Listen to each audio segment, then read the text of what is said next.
কি বার্তা দিলেন সেনাপ্রধান ওয়াকারুজ্জামান। ইলিয়াসের খবরে তুলকালাম বাংলাদেশ। চলুন বিস্তারিত জেনে নেই। আসসালামু আলাইকুম। দেশের খ্যাতিমান অনুসন্ধানী সাংবাদিক ইলিয়াস রহমান, যিনি দীর্ঘদিন ধরে রাষ্ট্রীয় নিরাপত্তা ও সামরিক সংশ্লিষ্ট বিষয়ে কাজ করে আসছেন, তিনি সম্প্রতি একটি বিস্ফোরক বার্তা প্রকাশ করেন, যেখানে সেনাপ্রধান ওয়াকারুজ্জামানের একটি গুরুত্বপূর্ণ বক্তব্য উঠে আসে।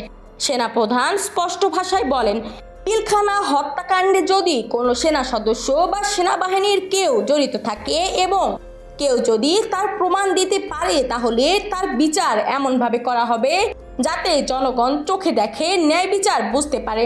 এই বক্তব্য নতুন করে আলোচনায় আনছে সে কালো অধ্যায়, পিলখানা ট্র্যাজেডি। আর ইলিয়াস রহমানের মতো একজন বিশ্বাসযোগ্য সাংবাদিকের প্রতিবেদনে এই বার্তা উঠে আসায় বিষয়টি এখন দেশ জুড়ে শোরগোল ফেলেছে। বিশ্লেষকরা বলছেন, এই বক্তব্য শুধু প্রতিশ্রুতি নয়, বরং সেনাবাহিনীর স্বচ্ছতা ও কঠোর জবাবদিহিতার বার্তা। এ বিষয়ে আপনার কি মতামত জানিয়ে যাবেন। ধন্যবাদ সবাইকে।